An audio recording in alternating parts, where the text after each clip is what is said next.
From December 1941 to May 1943, the war in the Atlantic and the air war were at a tipping point. We begin at sea. U-boats moved from the Atlantic to the Mediterranean, spreading out along the well-lit coastline of America in Operation Drumbeat. They sank tankers right in view of the boardwalks. The situation changed when the Germans introduced a fourth rotor to their Enigma machine, known as Shark. During this time, convoys suffered losses until a captured machine and its settings allowed for the code to be cracked again. After that, it became a race of adaptations. Milch Cow refuelers faced off against HFDF, centimeter wave radar, Hedgehog mortars, escort carriers, and long-range liberators. In the Arctic, convoys fought against ice, bombers, and surface raiders near the North Cape. In the mid-Atlantic Black Gap, wolf packs gathered until ONS-5 and Black May in 1943 compelled Donitz to retreat. Next, we shift to the bomber stream. Britain and America launched continuous bombing efforts. Bomber Harris led area raids at night, while the United States Army Air Forces conducted precision strikes during the day. This operation was supported by pathfinders, new technologies, and deception tactics. We observe a bleak learning process. U-boat pens withstood heavy raids, Hamburg experienced a devastating firestorm, and Ploiești was targeted at treetop level. The brutal losses in the Regensburg-Schweinfurt missions, along with the ongoing Battle of Berlin, illustrated the challenges faced. This section outlines the tools, the trade-offs, and the key moments. It describes how code-breaking and escorts hindered the wolf packs, and how strategic bombing escalated into widespread destruction, detailing both its successes and shortcomings. In the autumn of 1941, the Royal Navy and the Royal Air Force demonstrated significant success by sinking supply ships for Rommel's Afrika Korps. This prompted Hitler to order the relocation of U-boats from the Atlantic to the Mediterranean and its vicinity. Admiral Donitz objected strenuously but had little impact. The U-boats in the Mediterranean did achieve notable victories, including the sinking of the carrier HMS Ark Royal and the battleship HMS Barham in November. However, the role of Ultra was crucial in ensuring the Eighth Army's survival in North Africa. Admiral Ernest King, the Chief of Staff of the United States Navy, hesitated to impose a convoy system along the East Coast, despite America being at war with Germany. Under Donitz's orders, some Type 9 U-boats were sent to target ships at night, especially oil tankers, illuminated by the bright lights of the coastline. The losses mounted so severely that King, pressured by General Marshall, had no choice but to establish escorted convoys at the beginning of April. The Germans shifted their focus to the Caribbean and the Gulf of Mexico. In February 1942, the Kriegsmarine enhanced their Enigma machines with a fourth rotor. Bletchley called this new version Shark, and they struggled for months to crack it without success. As if that wasn't enough, the Germans also managed to break the Admiralty code known as Naval Cipher 3. This code was used to share convoy details with the United States. By August, the British suspected it had been compromised. Still, the Admiralty inexplicably continued to use it for another 10 months, leading to disastrous results. In total, 1,100 ships were sunk in 1942, with 173 lost in June alone. However, by late October, an Enigma machine was recovered from a sinking submarine in the eastern Mediterranean, along with its settings. By mid-December, the code breakers at Bletchley had successfully decoded Shark. This allowed for the rerouting of convoys to evade wolf packs, and anti-submarine aircraft from Canada, Iceland, and the United Kingdom could be directed to U-boat locations. As a result, the wolf packs were forced to gather in the mid-Atlantic Black Gap, an area beyond the reach of aircraft based on shore. To improve the range and time at sea for his U-boats, Gross Admiral Donitz, who had taken over from Raeder as chief of the Kriegsmarine, introduced Milch Cow submarines to resupply and arm his wolf packs. In December, he even sent several U-boats into the Indian Ocean. During Operation Torch, U-1173 sank 3 ships of the invasion fleet near Casablanca, and the following night, U-130, commanded by Ernst Kahls, sank an additional 3 ships.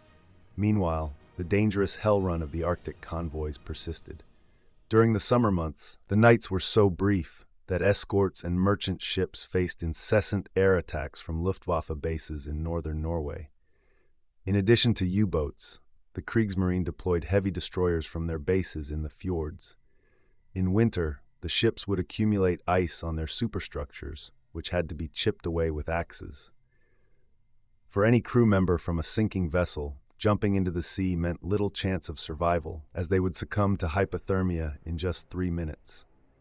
Prime Minister Churchill, intent on enhancing the security of convoys bound for Russia, proposed an invasion and occupation of northern Norway through Operation Jupiter. Since the autumn of 1941, he had troubled his chiefs of staff with plans for a landing there, but time and again they presented compelling arguments for why it was unfeasible. They did not have enough ships or warships, and it was too far for air support. In May 1942, Churchill pushed the issue again. By July, he believed this could be a fitting task for the Canadian Corps, as its soldiers were accustomed to tough weather conditions. General Andrew McNaughton, in charge, anticipated needing 5 divisions, 20 squadrons, and a large fleet. Churchill wanted to send McNaughton to Moscow to talk about the plan with Joseph Stalin. Strong opposition from the Canadians and military leaders ultimately led to Churchill dropping the idea months later. In Washington, General George Marshall was also firmly against such a spread of resources. On December 31, 1942, convoy JW-51B, headed for Murmansk, was attacked near the North Cape by the heavy cruiser Admiral Hipper, the Lutzow, and 6 destroyers. 4 Royal Navy escorts quickly turned toward the attackers. Despite the loss of the destroyer HMS Acades and a minesweeper, they managed to damage the Hipper and sink a German destroyer. After driving off a stronger force, the escorts, led by HMS Onslow, successfully guided the convoy to its destination. At the Casablanca Conference in January 1943, U-boat bases and shipyards were identified as key targets for Bomber Command. Heavy bombing occurred on February 13th at Lorient, a major base on the French Atlantic coast, as well as an attack on Saint-Nazaire. Yet, despite dropping enormous amounts of bombs, typically 1,000 tons at a time, the reinforced concrete shelters proved too sturdy. It was discovered that laying substantial numbers of mines off the Brittany coast was more effective. Enhancements in radar technology on anti-submarine Liberators and Sunderlands soon showed positive results. The Bay of Biscay turned into a deadly zone for coastal command squadrons operating from southwestern England. Nonetheless, the Wolfpacks in the Black Gap continued to wreak havoc. In March 1943, during rough seas, the fast convoy HX-229 caught up with the slower convoy SC-122. This gave the Wolfpacks 90 merchant ships as targets, escorted by only 16 vessels. Admiral Karl Dönitz had concentrated 38 U-boats in the area, and on the night of March 20th, they sank 21 ships. The arrival of Liberators from Iceland the next morning rescued the remaining ships from both convoys. By this time, Dönitz had 240 operational U-boats. On April 30th, he gathered 51 submarines between Greenland and Newfoundland to intercept convoy ONS-5. However, Bletchley had decoded the Shark Code. This led to the dispatch of 5 additional destroyers from St. John's, with Royal Canadian Air Force Catalinas on standby. Long-range Liberators began to close the Black Gap. Escort vessels received a new high-frequency direction-finding system, allowing them to detect U-boats on the surface from up to 65 kilometers away. The convoys included escort carriers, destroyers, and corvettes equipped with a new tool called Hedgehog. This device fired depth charges ahead of the ship instead of just dropping them off the back. In the first week of May, Dönitz's U-boats intercepted the convoy and sank 13 ships. In response, escorts and aircraft mounted a counterattack, destroying 7 U-boats. This caused Dönitz to abandon the mission. Throughout May, he had to accept that his Wolfpack strategy was failing. A group of 33 U-boats attempted to strike convoy SC-130. They managed to sink no ships and lost 5 submarines in the process. One of those lost, U-954, was taken down by a Liberator from Coastal Command, and all its crew perished, including Dönitz's 21-year-old son, Peter. In total, the Kriegsmarine suffered the loss of 33 U-boats that month. On May 24th, Dönitz ordered nearly all his submarines in the North Atlantic to retreat and station south of the Azores. The greatest concern for Churchill was now alleviated. With the U-boat threat significantly diminished, the buildup of American troops for a European invasion could finally commence. Hitler had viewed the U-boat campaign against Britain as justified revenge for the blockade of Germany during the First World War. Similarly, the British perceived their strategic bombing campaign against Germany as retaliation for the London Blitz. There was also a significant aspect of vengeance for Nazi atrocities committed elsewhere. However, the primary motivation stemmed from Britain's weakness and its inability to retaliate in other ways. On June 29, 1940, shortly after France's defeat, Churchill recognized that a naval blockade of Germany was no longer feasible. He noted that, in that case, the only decisive capability remaining was overwhelming air attacks on Germany. The strategic bombing offensive commenced on May 15th, when 99 bombers targeted oil facilities in the Ruhr.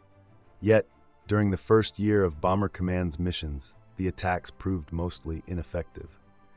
In late September 1941, Churchill was shocked when he received the Butt Report. This report indicated that just 1 out of 5 aircraft hit their bomb targets within 5 miles. The Chief of the Air Staff, Air Chief Marshal Portal, had previously written a paper for Churchill. This paper advocated for a heavy bomber force of 4,000 aircraft to undermine German morale. Portal, a very intelligent man, was undeterred by Churchill's horror and frustration with the Butt Report. He presented the compelling argument that the British Army could not defeat Germany. The Royal Air Force was the only force capable of inflicting significant damage on Germany, paving the way for Britain's return to the European continent. Churchill responded by recalling the exaggerated claims made by the Royal Air Force before the war about the decisive impact of bombing. He pointed out that the depiction of air destruction was so inflated that it discouraged the statesmen responsible for pre-war policy. This distortion played a key role in the abandonment of Czechoslovakia in August 1938. Churchill could have emphasized that the Royal Air Force's claims were closely tied to its competition with the Army and the Royal Navy. Bombing raids against Germany during the First World War were both wasteful and ineffective. The newly formed Royal Air Force exaggerated the damage it caused, especially to civilian morale, in its fight for survival. Since 1918, it justified its position as an independent service by claiming that bombing was a strategic capability. This created a pattern of exaggeration that widened the gap between the Royal Air Force's declared policies and its actual capabilities. Nonetheless, Churchill was hesitant to dismiss the benefits of Bomber Command. With his strong sense of history, he understood Britain's traditional strategy of avoiding direct conflict in Europe until the enemy was significantly weakened at sea and at the fringes. Most importantly, he wanted to prevent another bloodbath like the First World War. During the nightly attacks by the Luftwaffe on Britain in 1940 and the spring of 1941, Churchill felt an urgent need to reassure a weary and disillusioned public that Britain was striking back. At a time when the army was struggling with the setbacks in Greece, Crete, and Rommel's progress in North Africa, the Royal Air Force's theory of offensive air power, presented by its first chief, Lord Trenchard, became very appealing. His idea was to bomb the enemy harder than they bombed us. It was conveniently overlooked that Trenchard's own bombing force during the First World War suffered heavy losses with little success. There was also an unspoken acknowledgement that the strategy primarily targeted the civilian population for moral impact, similar to what the Luftwaffe had done. Bombing was still so imprecise that only area targets like densely populated cities were viable options. Unlike the Luftwaffe, which had maintained close cooperation with the German army, the Royal Air Force distanced itself from the other military branches. The RAF rejected the concept of close support. Inter-service distrust grew during the 1930s. Both the British Army and the Royal Navy raised concerns about the morality and legality of the RAF's bombing plans. The Admiralty even labeled the bombing of towns as revolting and un-English. The RAF strongly argued that harming civilians was not their intention. Still, their focus on attacking enemy morale did not suggest a different approach. At the war's outbreak, Bomber Command was far behind Fighter Command in terms of being ready for its mission. Its aircraft were inadequate, and critical aspects like navigation, intelligence, photo reconnaissance, and target identification were badly neglected. Bomber Command also failed to anticipate the strength of German air defenses. At the war's start, RAF commanders were informed that intentionally bombing civilian populations was illegal. This was a response to President Roosevelt's appeal to nations involved in the conflict to refrain from bombing cities. Initial missions over Germany were limited to ineffective strikes on shipping and harbors and dropping propaganda leaflets. Even after the Luftwaffe attacked cities like Warsaw and later Rotterdam, the policy remained unchanged until the Luftwaffe mistakenly bombed London on the night of August 24, 1940, instead of the ports in the Thames estuary. Churchill's decision to retaliate led to the beginning of the Blitz on London and the easing of restrictions on the RAF's targets.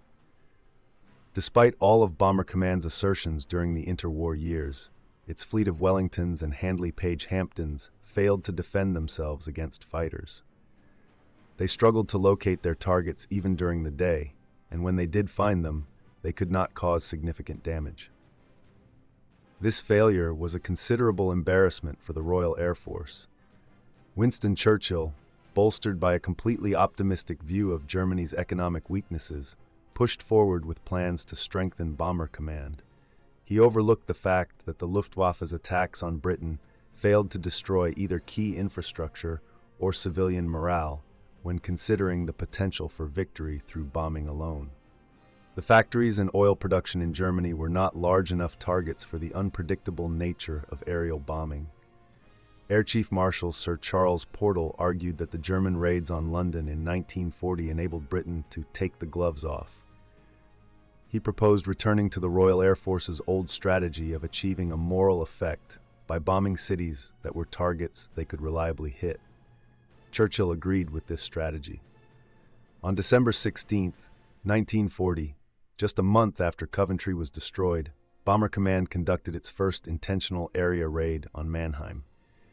The increasingly dire circumstances in the Battle of the Atlantic soon compelled Bomber Command to focus on U-boat pens, shipyards, and factories that produced the Focke-Wulf Condor aircraft used against convoys.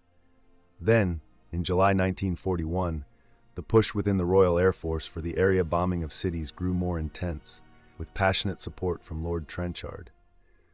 There was a misplaced belief that German morale was much weaker than that of the British, leading many to think that Germans would crumble under a continuous nighttime bombing campaign. The Butt Report on bombing accuracy soon convinced even skeptics that they had no choice but to target urban areas. In February 1942, the Cabinet approved Bomber Command's area target strategy, and Air Chief Marshal Sir Arthur Harris took command. Harris, a robust man with a prominent moustache, firmly believed that destroying German cities was the key to victory. He thought this would eliminate the need to send troops to the continent to confront the German army directly. Having endured a tough life in Rhodesia, Harris saw no reason to show leniency toward those he viewed as timid gentlemen. From the time he spent on the roof of the Air Ministry during the Blitz, watching bombs from the Luftwaffe fall on London, Harris had yearned to retaliate. He wanted to unleash loads of incendiaries that would overwhelm the enemy's fire services. The Blitz had taken the lives of 41,000 civilians and injured 137,000 more. Because of this, Harris was unwilling to entertain any criticism or accept requests from generals or admirals. He believed they had consistently tried to undermine the Royal Air Force since its independence. He viewed them as diversionists intent on hindering his main objective. Harris's first priority was to boost the morale of his aircrew. They had experienced severe losses, nearly 5,000 men and 2,331 aircraft in just the first 2 years of the war, according to the Butt Report. In many early missions, more aircrew had perished than Germans on the ground. Their experiences lacked the glamour that surrounded the Spitfire pilots in the southeast, who were celebrated for their regular trips to London. Most bomber bases were located in the flat, windswept countryside of Lincolnshire and Norfolk, positioned there because they were on the same latitude as Berlin. The aircrew lived in Nissen huts, which smelled of cigarettes and smoke from coal-fired stoves. It often seemed like rain was pattering on the roof. Besides having bacon and eggs for breakfast after returning from a mission, their meals consisted of a monotonous rotation of macaroni cheese, overcooked vegetables, beetroot, and Spam. Many suffered from constipation. They drank endless cups of tea, rumored to be mixed with bromide to decrease their sexual urges. The only other beverage available was thin beer found in dreary pubs. They traveled to these pubs by bicycle or bus during rainy nights. The fortunate ones might bring along a young waif from the airfield. Others hoped to encounter locals or land girls at dances. Like in Fighter Command, the pilots and aircrew were mostly volunteers. A quarter came from countries overtaken by the Nazis, as well as from the Dominions, Canada, Australia, New Zealand, Rhodesia, and South Africa. There were so many Canadians that they formed their own Royal Canadian Air Force squadrons. Eventually, men from other nations, such as Poland and France, did the same. Around 8,000 Bomber Command aircrew died in training accidents, making up about 1/7 of the total casualties. During operations, the crews endured extreme cold, boredom, fear, discomfort, and the constant roar of aircraft engines. Death lurked at every turn, whether from anti-aircraft fire or enemy fighters. Their lives were ruled by luck, and many became deeply superstitious. They clung to personal rituals or objects like a rabbit's foot or a St. Christopher medal. Every mission followed a familiar routine. It began with a briefing that started with the target for tonight. Then there were radio checks, takeoff, and circling to form up in the sky. Gunners would fire test rounds over the English Channel. Tension filled the aircraft as the intercom announced, "Enemy coast ahead." Aircrew anticipated the sudden lift of the aircraft once their heavy bomb load was released. This was a young man's war. Even a 31-year-old pilot earned the nickname Grandpa. Everyone had nicknames, fostering a strong sense of brotherhood. Yet, to deal with the loss of friends, they developed a certain cynicism to shield themselves from survivor guilt. Seeing another aircraft engulfed in flames brought both horror and relief, thankful it was not their own. Sometimes a bomber would return so badly damaged by a night fighter that ground crews had to clean out the remains of the rear gunner. Waiting at dispersal was tense. They did not know if an operation was happening, delayed, or canceled due to bad weather over the target. Pilots felt the pressure, often describing themselves as glorified bus drivers. Bomber Command's power grew when heavy bombers started to replace the older models like the Hamptons and Wellingtons. On the night of March 3, 1942, a total of 235 bombers launched in the first mass raid on a target in France, the Renault factory at Boulogne-Billancourt, just outside Paris. It was a valid target since it produced vehicles for the German army. For the first time, marker flares were used. With few anti-aircraft guns present, the bombers flew below 4,000 feet to enhance accuracy. They caused significant destruction at the factory, but tragically, 367 French civilians lost their lives, mainly in nearby housing blocks. On March 28th, the Royal Air Force bombed the northern German port of Lübeck. They used a combination of high-explosive bombs and incendiaries, just as Portal and Harris had planned. The old town was consumed by flames. Hitler was furious. He declared that, "Now terror will be answered with terror," according to his Luftwaffe adjutant. His outrage led him to demand that aircraft be transferred from the Eastern Front to the west. However, General Jeschonnek, the chief of staff for the Luftwaffe, convinced him that they could deploy their bomber formations in northern France. As the British bombing campaign intensified, pressure mounted to withdraw Luftwaffe fighter units and heavy flak batteries from the Eastern Front to defend the German homeland. A month after the Lübeck attack, Bomber Command launched 4 raids on Rostock, which is 80 kilometers to the east. These raids caused even more destruction. Goebbels termed it a Terrorangriff, or terror attack, and from that point on, Bomber Command aircrews were referred to as Terrorflieger. Harris began to define success by the amount of urban land his bombers reduced to rubble. On the night of May 30th, 1942, he initiated his first 1,000-bomber raid, targeting Cologne. The original target had been Hamburg, known for its U-boat shipyards, but weather conditions forced a change. Meanwhile, Winston Churchill was preparing a significant announcement. He had invited Ambassador John Winant and General Henry Hap Arnold, the head of the United States Army Air Forces, to dinner at Chequers. As they gathered around the dining table, the Prime Minister made his revelation. It was a bold statement during a year filled with setbacks. Winant cabled President Franklin D. Roosevelt, urging him to send planes and troops to England immediately. The destruction was considerable, with about 480 people killed. Harris, a staunch advocate for Bomber Command, gathered nearly every available bomber, even training aircraft, to meet his 1,000-bomber goal. He aimed to impress both the Americans and the Soviet Union. The Daily Express blared the headline, "Vengeance Begins." Yet, Harris understood he needed to mislead the public and even some of his superiors, particularly Churchill, who had mixed feelings. He portrayed their targets as military objectives, like oil depots and communication centers, using main railway stations as justification for bombing entire city centers. Harris understood that public support was strong. Only a few individuals, like George Bell, the Bishop of Chichester, voiced dissent. In August, when Winston Churchill traveled to Moscow to inform Joseph Stalin that an invasion of northern France was not feasible, he emphasized that bombing German cities was his best strategy. He argued that the offensive by Bomber Command acted as a form of a second front. Albert Speer, who was Germany's armaments minister, echoed this sentiment. The bombing campaign was the only British effort that gained Stalin's approval. Soviet intelligence was already relaying information from interrogations of prisoners of war. This intelligence suggested that the morale of German soldiers on the Eastern Front was suffering due to worries about their families back home under British bombing. Stalin had a strong desire for revenge, particularly since it is estimated that around 500,000 Soviet civilians died due to Luftwaffe bombing. The Red Army did not have a strategic bombing division, so he was content to let the British take on that role. Bomber Command aircraft had become more accurate, thanks to enhancements in navigation aided by radio transponder technology. The new Pathfinder aircraft, which used flares to mark targets, was initially met with resistance from Harris.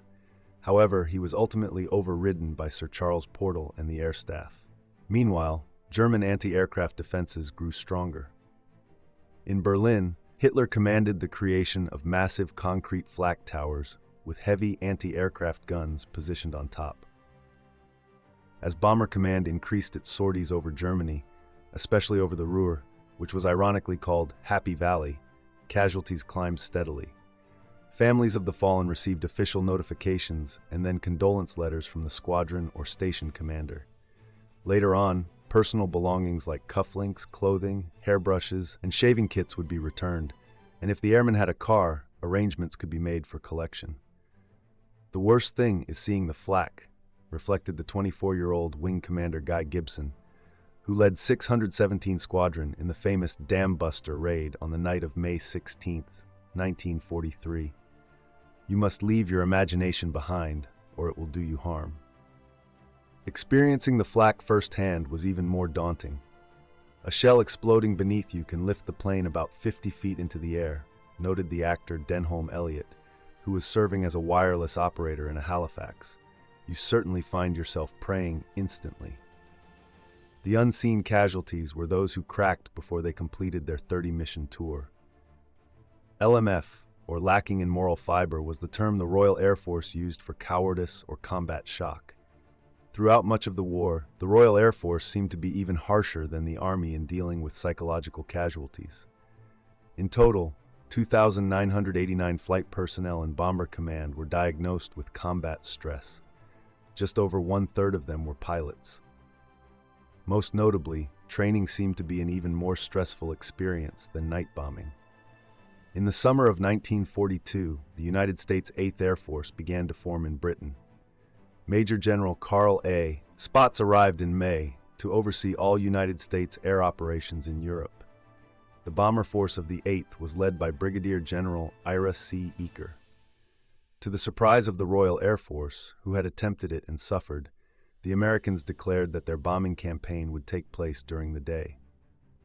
The United States Army Air Forces avoided the Royal Air Force's controversial theory of demolishing enemy morale.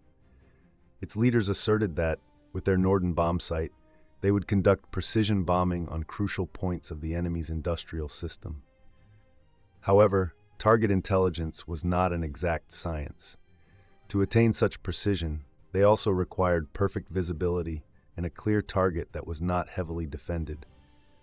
Claims of bombing accuracy, where they could hit a pickle barrel, often did not reflect the reality of bombs landing far apart on the ground. Pilots evading flak disrupted the sensitive gyroscopes of the Norden bomb sight. Expecting the bomb aimer to stay calm while entering all needed data was hopeful, especially if they could see the target at all through smoke, cloud, and haze. The bombing patterns of the United States were no better than those of the Royal Air Force. The United States Army Air Forces armed their B-17s with heavy machine guns in turrets. They believed that by flying at high altitudes in tight formations, they could fend off fighter attacks with overlapping fields of fire. However, inexperienced gunners were more likely to hit other planes in their formation than to target attacking Messerschmitts. Spaatz did not think fighter escorts were necessary. Even though the United States Army Air Service had tested auxiliary droppable fuel tanks in the mid-1920s to extend their range, he overlooked this advantage. Like the British, they ignored the insights gained from air combat during the Spanish Civil War and in China. These lessons would soon become evident when the 8th Air Force conducted operations over Germany. Initially, Spaatz made a smart choice. He limited his inexperienced crews to simpler missions over France.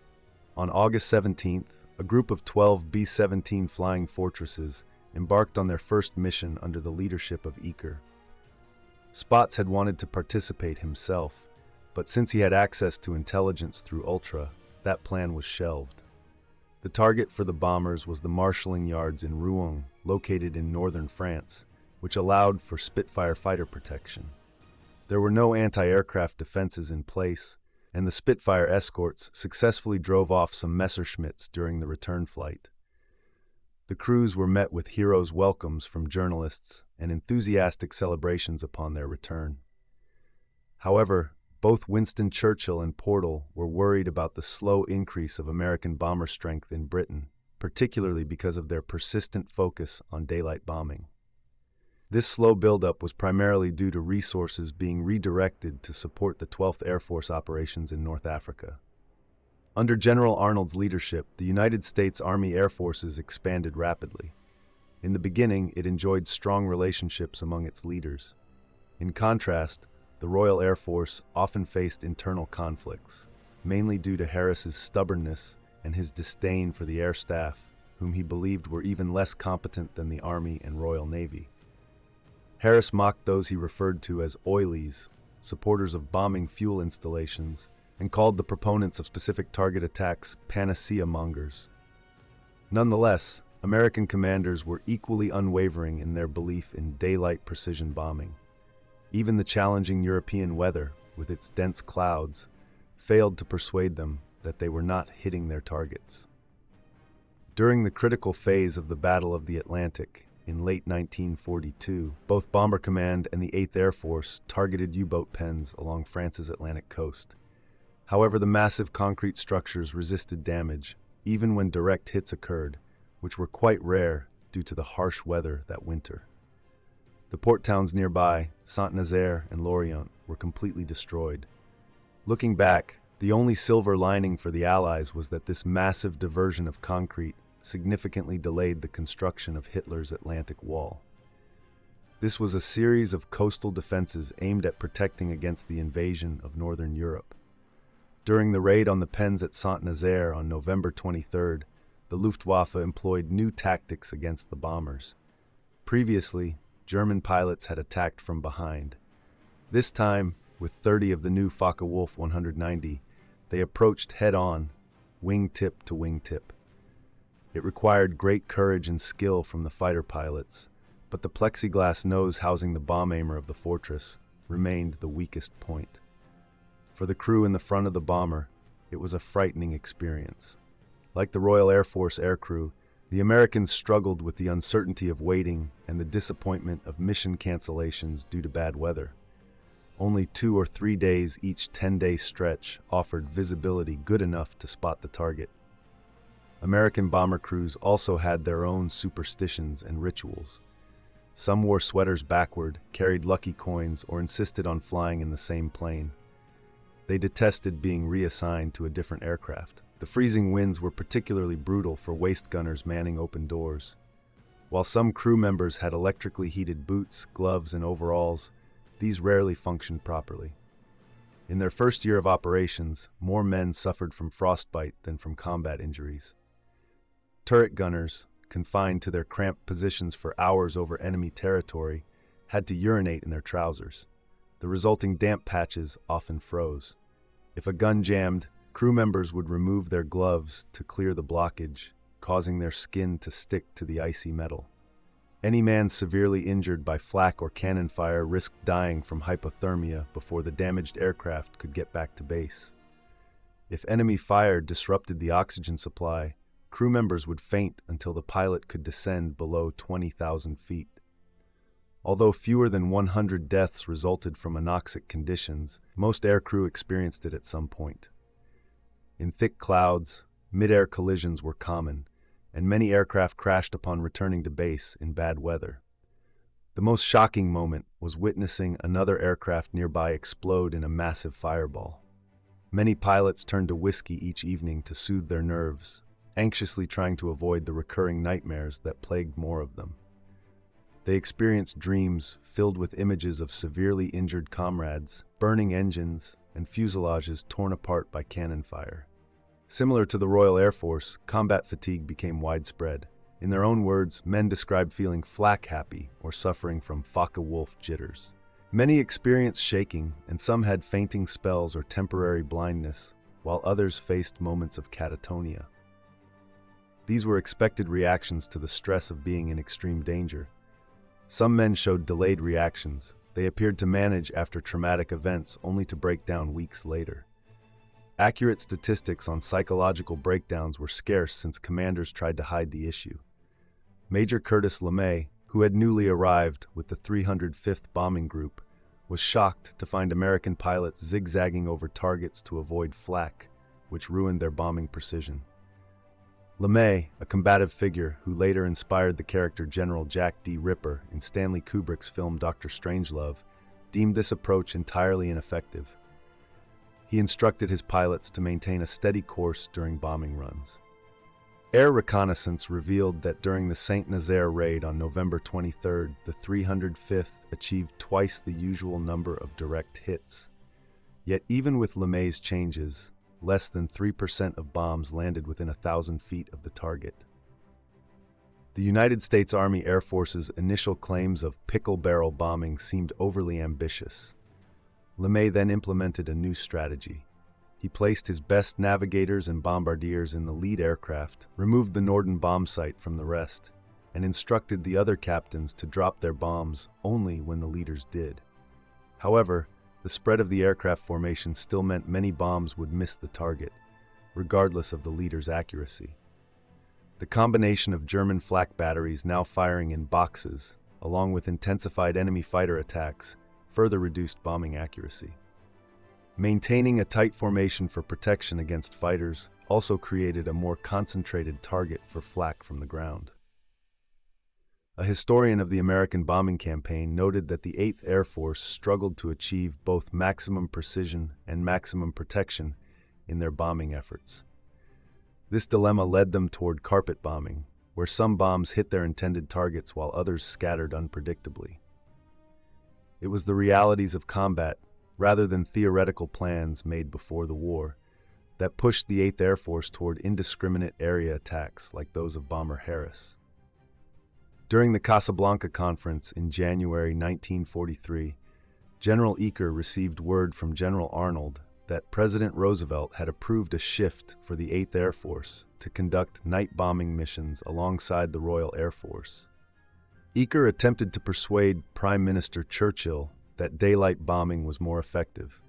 He claimed his bombers shot down at least 2 or 3 German fighters for every aircraft they lost, a claim that the British officials recognized as completely false. However, Churchill remained silent, because Air Chief Marshal Portal had previously convinced him not to challenge the Americans on daylight bombing. The American forces bombing by day and the Royal Air Force bombing by night became a compromise known as round-the-clock bombing. The Allies agreed on a bombing directive stating that the primary objective was to progressively destroy and disrupt the German military, industrial, and economic systems, while undermining the morale of the German people to the point where their ability to resist was critically weakened. Harris viewed this directive as validation of his bombing strategy. Although Air Chief Marshal Portal was to lead the combined bomber offensive, key decisions would be made by Eaker and Harris, who had the freedom to select their targets. Despite having an agreement on the bombing directive known as Point Blank, the combined bomber offensive was anything but unified. This remained true even though Harris and Eaker maintained a good relationship, and Harris had done everything possible to support the 8th Air Force's development. Directed partly by General Marshall to prepare for the invasion of Europe, Eaker focused on eliminating the Luftwaffe, targeting both ground-based aircraft factories and enemy fighters in the air. Meanwhile, Harris continued his usual strategy of targeting cities while merely paying lip service to the importance of military targets. He took pleasure in displaying his large leather-bound blue books to important visitors at his headquarters in High Wycombe. The documents contained charts and graphs showing the significance of his target cities and the destruction caused. Harris's anger and frustration grew as he felt Bomber Command was not receiving the recognition it deserved. On January 16, 1943, just as the battle for Stalingrad was nearing its chilling conclusion, Bomber Command launched the first of several raids on Berlin. This was also the inaugural raid utilizing Pathfinder aircraft to drop markers.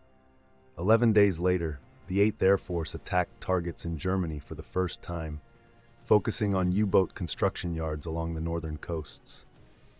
A month later, they returned to Wilhelmshaven with 8 journalists on board, including Walter Cronkite.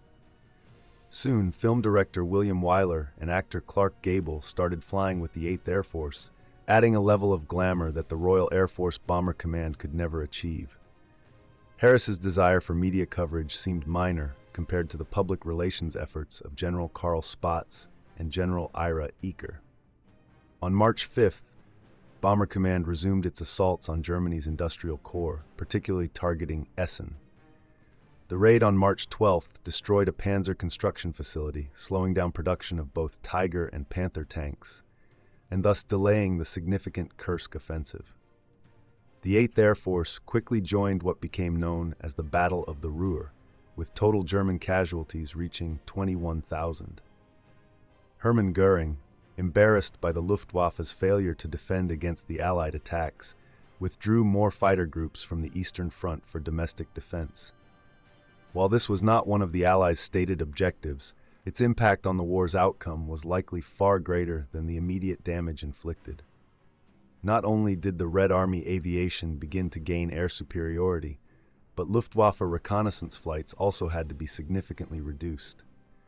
This allowed the Red Army, especially in the following year, to achieve significant successes in Maskirovka, or deception operations. Although German morale did not collapse as the Allies had hoped, Joseph Goebbels and other leaders were greatly worried. Nazi propaganda met with sarcasm from the populace.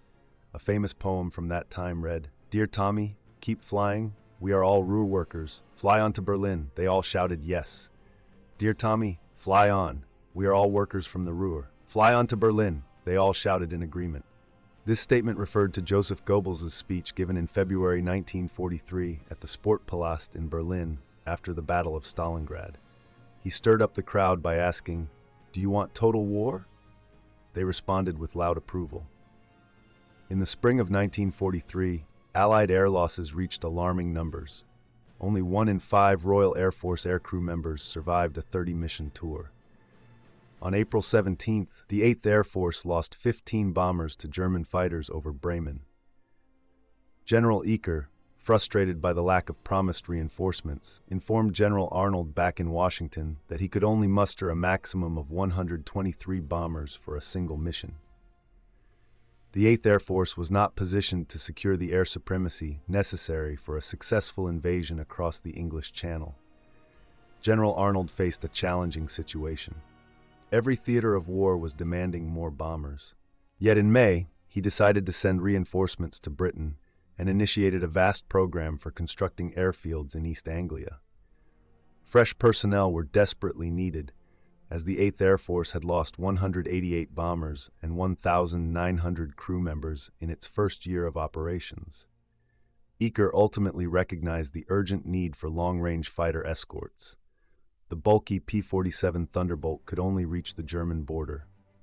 On May 29th, the Royal Air Force unleashed its first firestorm during a raid on Wuppertal. After the Pathfinders dropped their marker flares, the first wave of bombers released incendiaries to ignite fires, followed by high-explosive bombs from the next wave that demolished buildings. The flames quickly spiraled into an inferno, drawing in air from the surroundings. Many civilians suffocated from the smoke or lack of oxygen, which in some ways made them the fortunate ones. The roads melted, causing people's shoes to stick. Some jumped into the river to escape the intense heat. Once the fires subsided, the charred remains were so badly burned that burial teams could gather 3 blackened corpses in a single wash tub and 7 or 8 in a zinc tub. That night, approximately 3,400 people lost their lives.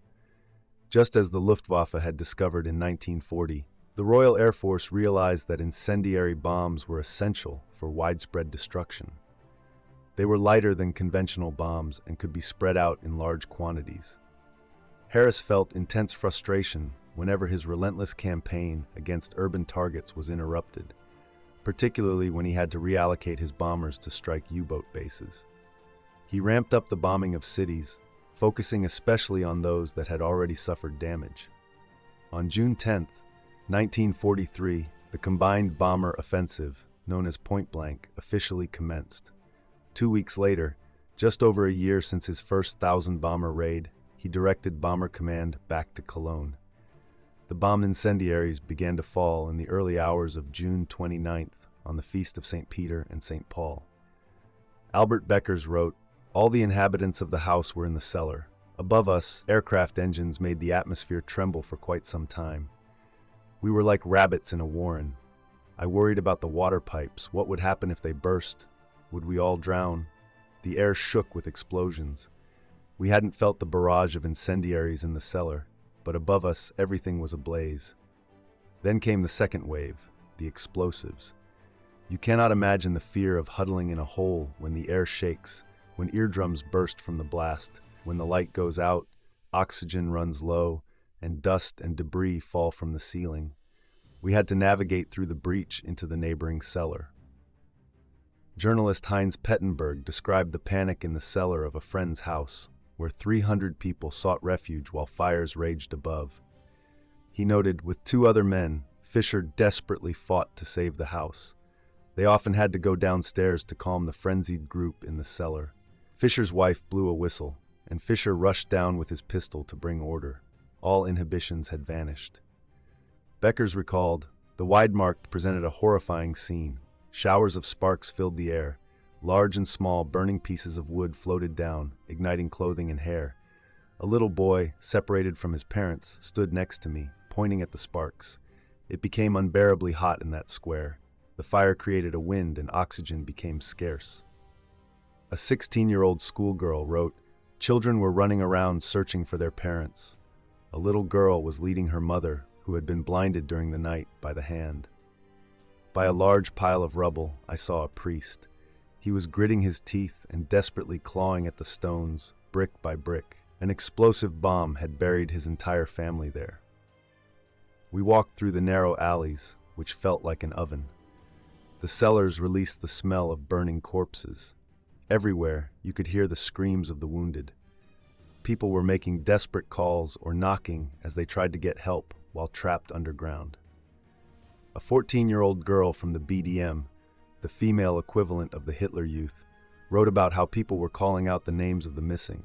The streets were covered with the dead, laid out for identification. Later, those who returned stood bewildered in front of what had once been their homes. We collected body parts in zinc tubs. It was horrifying and nauseating. Even 2 weeks after the raid, I was still throwing up. Concentration camp prisoners were brought in to retrieve the corpses from under the collapsed buildings. The Sicherheitsdienst reported on the reactions to the raid on Cologne and the damage done to the cathedral. Many people demanded vengeance, but the Nazis were worried about how Catholics reacted. "This could have all been avoided if we hadn't started the war," said one person. "The Lord would not have allowed this if we were fighting for a just cause," said another. The SD report mentioned that some believed the bombing of the Cologne Cathedral and other German churches was connected to the destruction of synagogues in Germany, and they saw it as God's punishment. After using the destruction in propaganda and devoting newsreels to it, Joseph Goebbels suddenly had second thoughts. He feared it might sadden the population more than it would anger them. The SD found that people were upset by the heavy propaganda focus on destroyed churches and ancient buildings, while the authorities said nothing about the suffering of the population, which had lost 4,377 lives. Thousands fled the city, and the news of the horror spread. Arthur Harris was determined to increase the pressure. He decided to switch his forces away from the Ruhr, which was becoming too well defended. Raids continued tirelessly, with a significant offensive against Hamburg beginning on July 24. For the first time, aluminum foil strips known as window were dropped in advance to be picked up by German radar systems and confuse their defenses. Bomber Command launched their attack at night, while the 8th Air Force conducted 2 daytime raids. Harris named the operation Operation Gomorrah. Tragically, Hamburg's Gauleiter, Karl Kaufmann, ordered that no one could leave the city without special permission. This decision doomed thousands. On the night of July 27th, the Royal Air Force returned with 722 aircraft. Conditions for fire were perfect. It was the hottest and driest month in a decade. The concentrated incendiary bombs fell in a tighter pattern than usual on the eastern side of the city, merging individual fires into a massive inferno. This created a towering column of heat that shot up into the sky, drawing in hurricane-force winds at ground level. These winds only intensified the flames. At 17,000 feet, the aircrew could smell burning flesh. On the ground, blasts of hot air stripped people of their clothes, leaving them exposed and igniting their hair. Flesh dried out, resembling pemmican.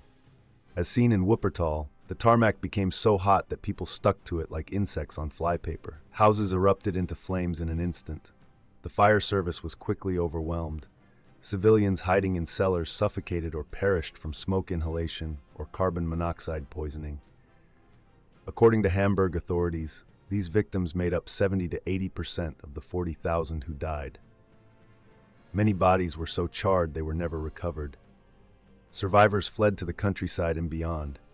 Local authorities responded to the crisis impressively, given the scale of the disaster. News of the horrors spread across the country as evacuees passed through Berlin, reaching areas to the east and south. Many evacuees experienced severe emotional distress. Some were grief-stricken individuals who carried the shrunken bodies of their children in suitcases. The shock felt throughout the German Reich was compared to a civilian version of Stalingrad. Even high-ranking Nazi officials, like Albert Speer and General Field Marshal Erhard Milch, the head of the Luftwaffe, began to realize that a similar bombing strategy could lead to their defeat. Unable to relent, Harris ordered another raid on July 29th. However, Bomber Command suffered much heavier losses, with 28 aircraft downed. A new German fighter group, the Wilde Sau, which means wild boar, had begun using innovative tactics. They attacked the bombers from above, even right over the target. This made the bombers stand out against the flames below. On August 2nd, another Bomber Command mission was launched, only to encounter an electrical storm. It resulted in a costly failure, with 30 aircraft lost and minimal damage inflicted. At the start of August, General Eaker decided to rest his bomber crews after the intense bombing during what became known as Blitz Week. They had lost 97 fortresses at that point. Meanwhile, his B-24 Liberators had moved to North Africa to prepare for an attack on the Ploiești oil fields in Romania. Operation Tidal Wave began on August 1st. To avoid detection, no reconnaissance flights were conducted. The bombers approached from the Danube Valley and executed a low-level attack, which turned out to be a poor choice. The Germans had set up a network of 40mm and 20mm flak batteries, along with machine guns stationed on every rooftop. The American force had kept radio silence throughout their flight, but the Germans were already prepared. They had intercepted American codes and knew about the raid in advance. Flying low amidst thick black smoke, the bomber force faced heavy anti-aircraft fire and was soon attacked by a significant number of Luftwaffe fighters stationed nearby. Only 33 out of the 178 liberators returned in a condition for service. Although they inflicted considerable damage, the Germans quickly mobilized many workers, and within weeks, the refineries were producing more oil than before the raid. Another mission ordered from Washington aimed to send the 8th Air Force deep into Germany. On August 17th, it targeted the Regensburg Messerschmitt factories with 146 bombers, led by Curtis LeMay, and the ball bearings plant at Schweinfurt with 230 bombers. LeMay's force took off despite a thick fog. They flew from Regensburg over the Alps to North Africa to confuse the Germans. However, by that time, the Luftwaffe's fighter defenses had been bolstered to 400 due to withdrawals from the Eastern Front. LeMay's team lost 14 bombers even before reaching Regensburg. One gunner commented that it sounded like a flying church while listening to the prayers over the intercom. At least they were not pursued after they reached the Alps following their bombing run. The Schweinfurt force was delayed because they waited for the mist to clear. They approached their target several hours late. This setback allowed the German fighters that had attacked LeMay's group to land, refuel, and rearm. Due to their limited range, the Thunderbolt fighters escorting the Schweinfurt fortresses had to turn back over Belgium just before reaching the German border. After that, Focke-Wulf and Messerschmitt 109 squadrons launched their attacks from all directions. It is estimated that around 300 fighters were sent up, significantly more than had targeted LeMay's aircraft. The gunners in the flying fortresses found themselves surrounded by empty shell cases as they tried to track the fighters darting through their formation. One airman noted that the situation looked like a parachute invasion, given the number of aircraft hit and the men bailing out. When the surviving aircraft reached Schweinfurt, they struggled to bomb accurately. The formation was chaotic and they were under constant fire, with black puffs of flak exploding around them. The Germans had also used smoke generators to obscure the target. Their 1,000-pound bombs were not powerful enough to cause significant damage, even when they did hit. The 8th Air Force lost 60 bombers, and another 100 were so badly damaged that they were written off. Nearly 600 aircrew were also lost. In response to these losses, Winston Churchill increased his pressure on the United States Army Air Forces to shift to nighttime bombing. General Arnold resisted this change, but he was aware that they remained vulnerable until long-range fighter escorts were available. The leaders of the United States Army Air Forces had to accept that the concept of the heavily armed fortress, which they had relied on for too long, was fundamentally flawed. This painful lesson was reaffirmed when the 8th Air Force ventured beyond fighter cover to attack Stuttgart, resulting in the loss of 45 fortresses out of 338.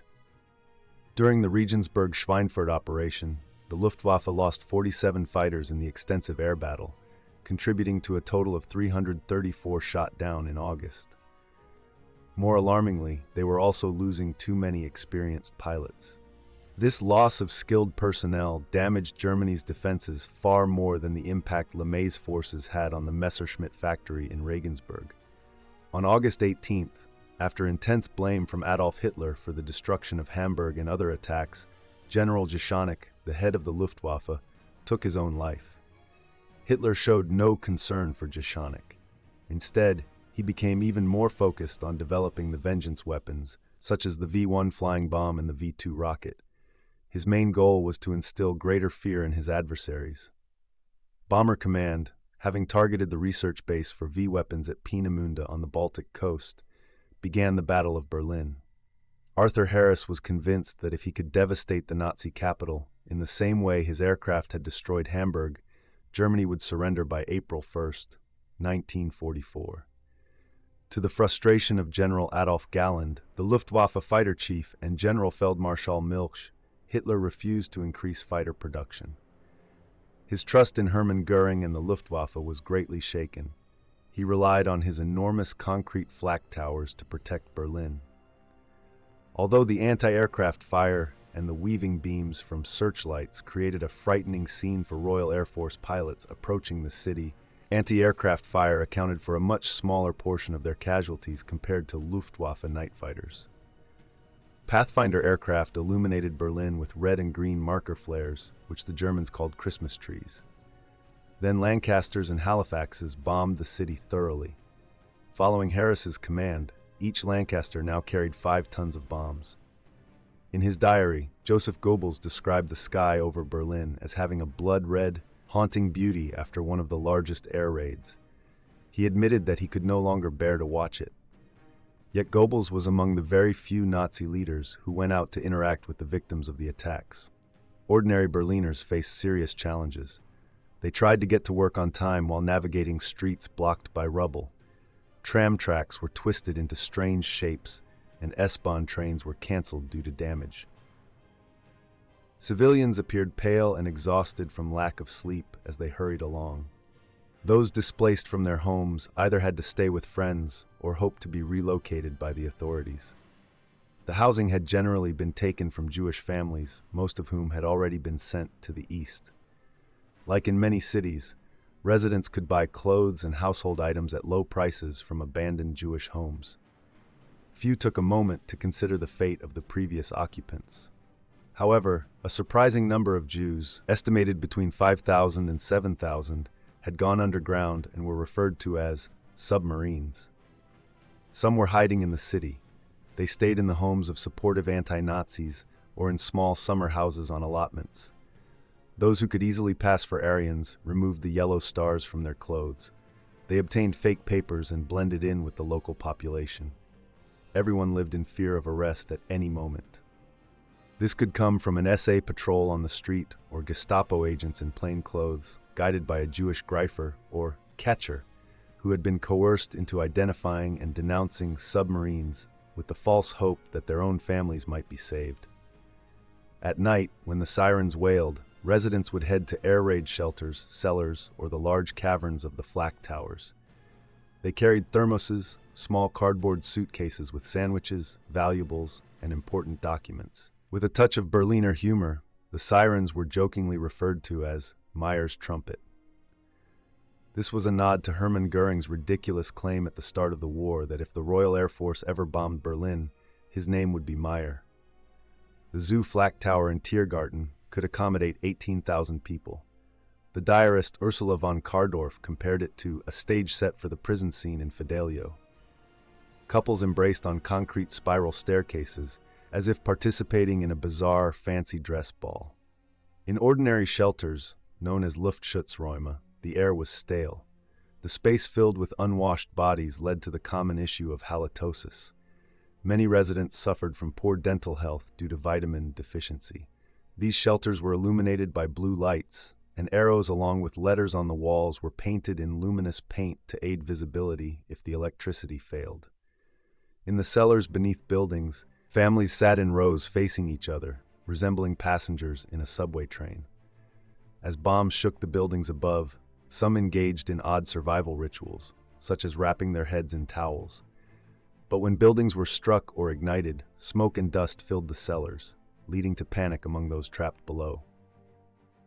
Holes had been created in the sidewalls to allow for escape to neighboring blocks if necessary. Foreign workers, marked by a large letter painted on their backs, were not allowed to enter the shelters and interact with German women and children. Keeping his promise to Winston Churchill, Arthur Harris informed his men that the Battle of Berlin would be the decisive battle of the war. His relentless campaign wore down the nerves of both his own men and the people of Berlin. Night after night, his air crews returned, clinging to Harris's belief that their efforts would shorten the war and ultimately save more lives. This battle continued from August 1943 to March 1944. Despite dropping 17,000 tons of high-explosive bombs and 16,000 tons of incendiaries, the German capital remained intact. The city's vast layout was too dispersed to create a devastating firestorm, and the open spaces absorbed most of the bombardment. Harris had made a significant miscalculation and was compelled to concede defeat. His earlier reassurances to Winston Churchill turned out to be hollow. Bomber Command lost over 1,000 aircraft, most to night fighters. While 9,390 civilians were killed, the cost was 2,690 of their own aircrew lives. Harris's strategy to shatter German morale had failed. Yet, he stubbornly refused to acknowledge his defeat and certainly would not back down. He despised the government's attempts to sanitize the bombing campaign, insisting that the Royal Air Force targeted military sites, while civilian casualties were just unfortunate. He considered industrial workers and their homes legitimate targets in a modern military conflict. He dismissed any notion that there should be guilt over area bombing. Meanwhile, the Americans grew as cautious and circumspect as Harris's critics within the Air Ministry. Although General Arnold privately admitted they were bombing without clear precision in most cases, he kept that to himself. Despite the rhetoric of pickle barrel bombing, American bomb patterns in the autumn of 1943 were no more effective than those outlined in the Butt Report. In realities of extended poor weather, as an air power historian noted, the overall accuracy of American forces fell short of, and often lagged behind, that of Bomber Command. Commanders of the United States Army Air Forces chose to disregard the evidence presented. In response, Hitler ordered retaliatory strikes against historic English cities like Bath, Canterbury, Exeter, Norwich, and York. A press official from the Wilhelmstrasse declared that the Luftwaffe would target any building marked with 3 stars in the Baedeker Guide. These attacks subsequently received the name Baedeker Raids. Joseph Goebbels was outraged by this oversight. He wished for the British to be blamed for the destruction of their ancient cities. Whether Harris had a Jupiter complex or not remains uncertain. He did, however, embody a type of total war, similar to what Joseph Goebbels demanded in a passionate speech at the Sportpalast in February. Harris believed that his strategy would lead to a quicker end to the war, ultimately saving lives. This notion closely mirrored the massive slogan behind Goebbels, which declared, "Total war, short war." The question of whether targeting German civilians from the air equated morally to the Luftwaffe's own tactics is difficult to resolve.